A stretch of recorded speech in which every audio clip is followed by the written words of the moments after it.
नना माँ बिरिजाई महात्म्य केबे माँ बिरिजाई आविर्भाव हेले आठार बड़ पर्व कौन सबकि आपण मुहर डिटेल्स आम शुणा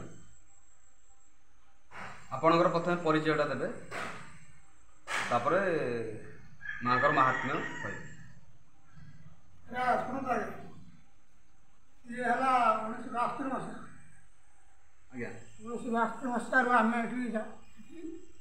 सेवा कर बापा केते वर्ष सेवा करथिबे जेता वर्ष बापा केते वर्ष सहित आम कहीपर तो जोर से कि आम एठू 1972 मसीह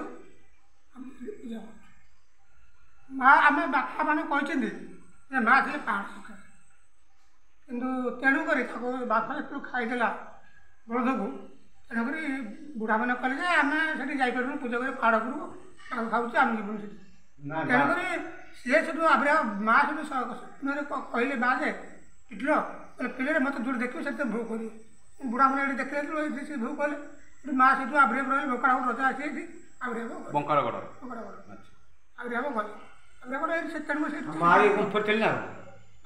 गोटे गुफा था गुफा थी जेजी ओसीपा जो कहले कहले माँ ताले मु यारे पिलांकर दायित्व नेबी ना बिलबाड़ी दायित्व नेबी ना तुम दायित्व नेबी हेल्ले तथापि उठी उठी मुझे केते बाट तुम पाखक जी है मत हाथ ये गोड़ हाथ मोर घोली हो तथापि तुम मुंडिया मारुची मुझे तुम पाखक आसपारे तुम जहाँ कर मारे मार तारी बोली तार तेणुक तू आसला आसिक माँ से तलू खसले से गले से घर को गले घर जा छाड़ दी कहला पुओ तो कथा आकार रहा तू जो कहलु से कथा तोर शून्यकार है देखला आसू आसिक पहाड़ तले रखनी आंब गच मूल ये दरजा आस आसिले कहला ये कौन भोग चलती ना माँ जो भक्ति पूजारी से ना देखा चतुर्था मूर्ति हो अच्छा बड़ पर्व बड़ पर्व बड़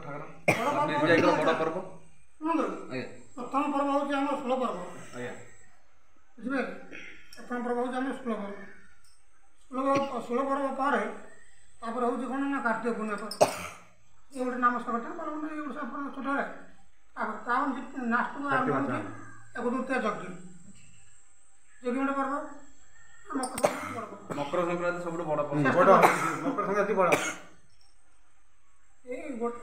मकर 3 दिन लगुच काली जाई बिरी जाई कौन दी भूमि आदि होना सात भौणी भगवती सात भौणी कमला विमला सरला नारायण तारिणी तारिणी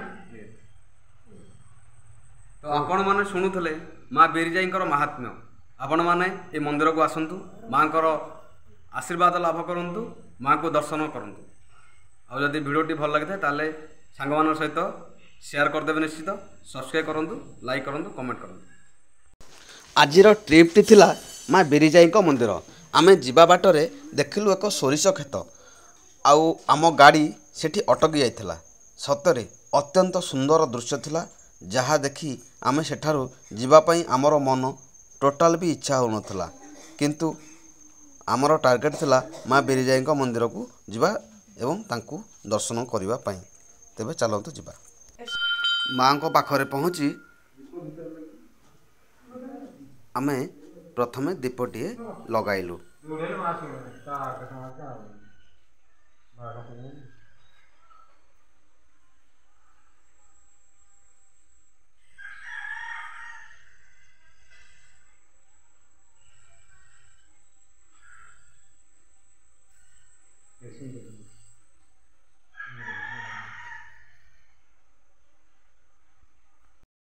जय जगन्नाथ आज एपिसोड टी बहुत स्पेशल खोर्धा जिला बाणपुर ब्लॉक अंतर्गत कामिया बरबरा पंचायत रे जाउथिबा बिरिजाई मंदिर दर्शन करिबा तांकर आशीर्वाद लाभ करिया ये होची कैमरामैन टे देखंतु ये होची सेही ऐतिहासिक पल्टन पड़िया एई पल्टन पड़ियारु आमे जिबा मां बिरिजाई मंदिर को दर्शन करिया तेबे चलंतु आजिर ब्लॉग टी को स्टार्ट करिबा लेट्स गो बाणपुर रो ऐतिहासिक पलटन पड़ियारु आम यात्राटी आरंभ होइतिला सर्वप्रथम आमे बेटेश्वर ग्राम गलु एवं तापर ये जो देखिपुर भिडियो ये हूँ सान श्रीपुर ग्राम आम धीरे धीरे क्रॉस कर देखु ଏ ଗ୍ରାମଟି ଅତ୍ୟନ୍ତ ସୁନ୍ଦର ଏବଂ ଗ୍ରାମର ଦାଣ୍ଡଟି ବଡ଼ ଦାଣ୍ଡ ପରି ଚଉଡ଼ା ଅଛି। ତେବେ ଧୀରେ ଧୀରେ ଆମେ ସେ ସାନ ଶ୍ରୀପୁର ଗ୍ରାମ ଭିତରେ ଅତିକ୍ରମ କରି କରି ଆମେ ଆଗକୁ ଚାଲିଲୁ। ଆଗକୁ ଗଲା ପରେ ଆପଣମାନେ ଦେଖନ୍ତୁ ପୁରା ଘଞ୍ଚ ଜଙ୍ଗଲ ଭିତରେ ଆମେ ଅଛୁ। ଆମର ଦୁଇ ପାର୍ଶ୍ୱରେ ବାମ ଆଉ ଡାହାଣ ପାର୍ଶ୍ୱରେ ସବୁଜ ବୃକ୍ଷ ଭରା ସୌନ୍ଦର୍ଯ୍ୟକୁ ଉପଭୋଗ କରି କରି ଚାଲିଲୁ। ଆଉ ଆମର ସିଧା ଦେଖନ୍ତୁ ପାହାଡ଼ଟି ଦେଖାଯାଉଛି। ସେ ପାହାଡ଼ଟି ଅତ୍ୟନ୍ତ ସୁନ୍ଦର, ସତେ ଯେମିତି ଆମର ହାତକୁ ପାହାଡ଼ଟି ଛୁଇଁ ଯାଉଛି। ଏଇଭଳି ଦୃଶ୍ୟ ସତରେ ବହୁତ ମନୋହର। ଆପଣମାନେ ଯଦି ଜଙ୍ଗଲରେ କେବେ ଯାତ୍ରା କରିଛନ୍ତି ତାହେଲେ ନିଶ୍ଚିତ ଭାବରେ ଆପଣମାନେ ସେଇ ସୌନ୍ଦର୍ଯ୍ୟକୁ ଉପଭୋଗ ନିଶ୍ଚିତ ଭାବରେ କରିଥିବେ। ଶାଗୁଆନୀ ଗଛ ଦେଖନ୍ତୁ କେଡ଼େ କେଡ଼େ ଶାଗୁଆନୀ ଗଛ ହେଇଛି। ଆଉ ଭିତରେ ଯଦି ପଶିଲା ମାନେ ଦେଖିବ ପୁରା ବିରାଟ ବଡ଼ ଶାଗୁଆନୀ ଗଛ। ଏପଟେ ବି ଲେଖା ହେଇଛି ଦେଖନ୍ତୁ, ଗଛ ବଞ୍ଚିଲେ ଆମେ ବଞ୍ଚିବା। କ୍ୟାମେରାମ୍ୟାନ୍ ଦେଖନ୍ତୁ ସେଟାକୁ, ବୋର୍ଡଟାକୁ, ଗଛ ବଞ୍ଚିଲେ ଆମେ ବଞ୍ଚିବା। ନିଶ୍ଚିତ ଭାବରେ ଗଛ ବଞ୍ଚିଲେ ହିଁ ଆମେ ବଞ୍ଚିବା। କାମ ଚାଲିଛି, ପୁରା ରୋଡ କାମ ଚାଲିଛି। ଦେଖିପାରୁଛନ୍ତି ତୋଳା ହେଇକି ପଡ଼ିଛି, ସେପଟେ ବି ବାଲି ପଡ଼ିଛି। ରୋଡ ଆହୁରି ୱାଇଡ୍ ହବ। ତ ପ୍ରାୟ ଶାଗୁଆନୀ ଜଙ୍ଗଲ ଆଉ ଏସିଆର ଜାଣିଥିବେ ଆଉ ବୃହତ୍ତମ ଶାଗୁଆନୀ ଇଏ ଗଛ ବରପରା, କାମିଆ ବରପରା ସମସ୍ତେ ଜାଣିଛେ ପ୍ରାୟ। ହଉ ଠିକ ଅଛି, ଆମ ସହିତ ଜଡ଼ିତ ହୁଅନ୍ତୁ, ଆଗକୁ ଯିବା। ବିରିଜାଇ ମନ୍ଦିର ଆଉ ମାତ୍ର ଅଳ୍ପ ଦୂର। ଆଜି ହାଲକା ସେ ବର୍ଷା ହଉଛି, ମାନେ ଟୋପି ଟୋପି ବର୍ଷା ହଉଛି, ଶୀତ ବି ଲାଗୁଛି। ଆପଣ ମାନଙ୍କର ଘରେ ଯେତିକି ଶୀତ ଲାଗୁଥିବ ଏଠି ତାଠୁ ଟିକେ ଅଧିକ ଶୀତ ଲାଗୁଛି। ମାଳ ତ ପୁରା ଆଉ ବାଣପୁର ମାଳ ଆମେ ଭିତରେ ଅଛେ। ତ ଠିକ ଅଛି, ଯିବା। ଆଉ ଅଳ୍ପ ସମୟ ପରେ ମାଙ୍କ ପାଖରେ ପହଞ୍ଚିବା। ବହୁତ ଆଗ୍ରହ ଲାଗୁଛି, ଶୀତ ବି ଲାଗୁଛି, ବର୍ଷା ବି ହଉଛି, ଅଳ୍ପ ଅଳ୍ପ ବର୍ଷା ବି ହଉଛି। ପୁରା ସବୁଜ ଦୃଶ୍ୟ। କେତେବେଳେ ଫ୍ରି ହେଲେ ଯିବି।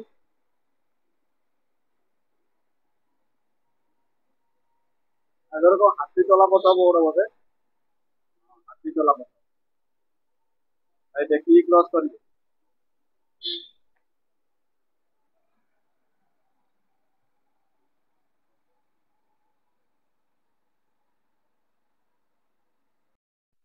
ଆପଣମାନେ ମତେ ଏଠି ଦେଖି ଭାବୁଛନ୍ତି କି ମୁଁ କୋଉ ମାଳରେ ପଶିଯାଇଛି? ଆଜ୍ଞା ହଁ, ଆପଣ ଠିକ ଅନୁମାନ କରୁଛନ୍ତି। ମୁଁ ବାଣପୁର ମାଳରେ ଅଛି। ଯଦି ଆମେ ବାଣପୁର ପଟେ ଆସୁଛେ ତାହେଲେ ଯଦି ବାମ ପଟେ ଯିବା ତାହେଲେ ବିରିଜାଇ ମନ୍ଦିର ଦେଖିବା ହେଲା। ଆଉ ଯଦି ଡାହାଣ ପଟେ ଯିବା ତାହେଲେ ମାଳ ତାରିଣୀ ଦେଖିବା। ମୁଁ ଆଜ୍ଞା ବସ୍ ଷ୍ଟାଣ୍ଡଟି ଅଛି। ତେବେ ଚାଲନ୍ତୁ ପ୍ରଥମେ ଦେଖିବା ବିରିଜାଇ ମନ୍ଦିର। ଆପଣ ବିରିଜାଇ ମନ୍ଦିର ଭିତରକୁ ଆସିଲେ ଏଠି ଭାଇନାଙ୍କରଠୁ ଧୂପ ଦୀପ କ'ଣ କ'ଣ ଅଛି ଟିକେ କହିଦିଅନ୍ତୁ ଆପଣଙ୍କର। ନଡ଼ିଆ ଭାଇ, ନଡ଼ିଆ ଘିଅ, ଆଚ୍ଛା, ସବୁ ପୂଜା ସାମଗ୍ରୀ ଏଠି ମିଳୁଛି। ଚୁଡ଼ି ମଧ୍ୟ ମିଳୁଛି। ଦେଖେଇ ଦିଅନ୍ତୁ କ୍ୟାମେରା। ସୁନ୍ଦର।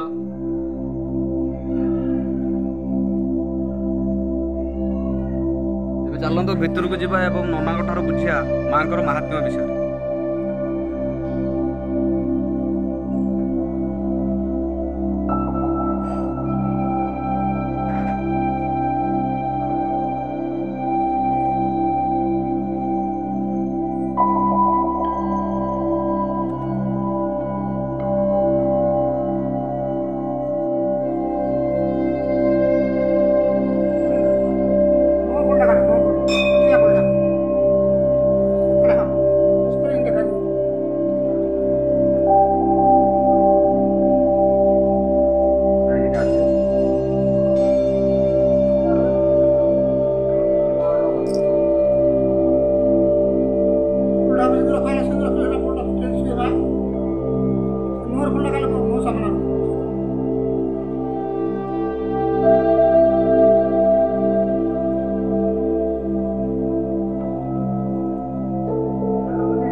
ମା ବିରିଜାଇ ମନ୍ଦିରଙ୍କର ଚାଲନ୍ତୁ ଭିତରକୁ ଯିବା ଏବଂ ମାଙ୍କର ଦର୍ଶନ ଲାଭ କରିବା।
Hi everyone, Jai Jagannath. My channel name is J4 Jitu. Don't forget to subscribe, like and share my channel.